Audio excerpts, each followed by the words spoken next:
fire's burning lower than it should. No one moves to feed it. A member of your small group lies a few steps away, unnaturally still, eyes half open to a sky that no longer matters to him. The air feels heavier tonight. No one speaks.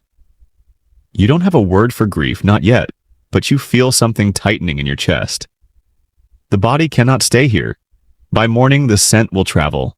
Hyenas, big cats, things that move silently through tall grass. Death is not just sorrow, it is danger. You sit there staring at someone who was alive yesterday, and a question presses in. What do you do with the dead when there are no prayers, no cemeteries, no gods to explain what just happened? That question wasn't philosophical at first. It was practical. For most of human history, a dead body meant risk. The smell of decay carries far, drawing scavengers that don't distinguish between the dead and the living. In warmer climates, decomposition begins quickly, bringing insects and bacteria into the center of camp. Staying near it too long could mean sickness. Leaving it exposed could mean predators returning. So, groups acted fast. Archaeological sites show bodies deliberately moved into pits or placed deeper inside caves. Even this simple act matters.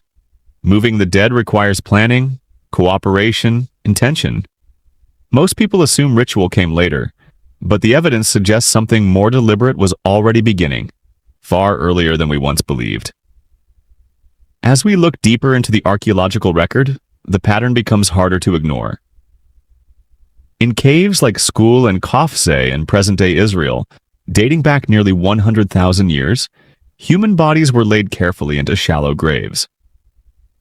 At Shanidar Cave in Iraq, Neanderthal remains were found positioned deliberately, with traces of pollen suggesting possible flowers placed beside them.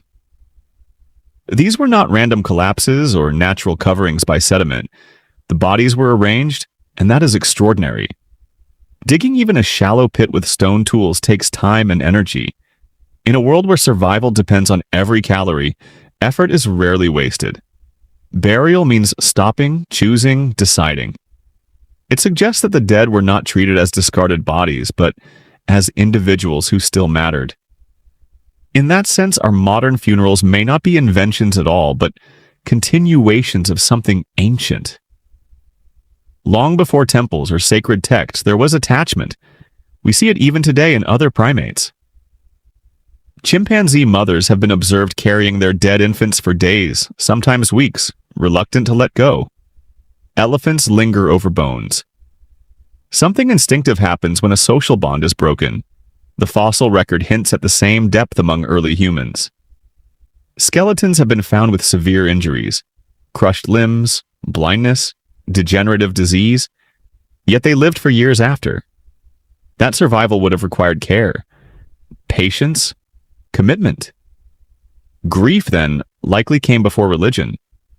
Death did not just remove a body, it strained the group itself. And in facing that strain together, early humans may have strengthened the very bonds that allowed them to survive. Emotion came first, belief followed later. Burial was only the beginning. Over time, something more layered emerged. In multiple prehistoric sites, bodies were found covered in red ochre, a pigment made from iron-rich earth.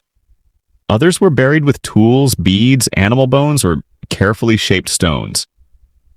These objects had value, they were chosen. Red ochre may have symbolized blood, life, or transformation. Grave goods suggest the dead were remembered not just as bodies, but as identities. Hunters, parents, children.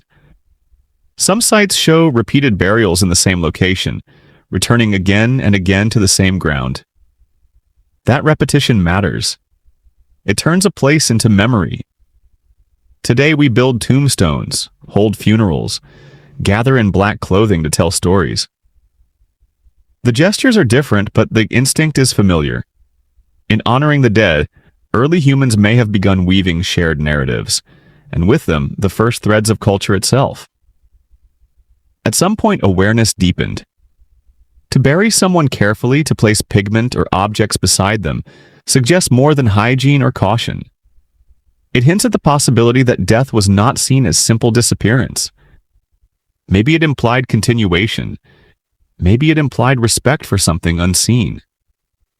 We cannot know what early humans believed, but confronting mortality forces difficult questions. Where did they go? Will we follow? From an evolutionary perspective, death may have pushed the human mind toward abstraction. Storytelling, symbolism, even spirituality could have grown from the simple, unbearable fact that everyone eventually dies. Death forced early humans to pause, to gather, to remember. In facing loss, they strengthened empathy and defined who belonged to them. The way we honor our dead today feels modern, but it isn't. It is one of the oldest things we have ever done.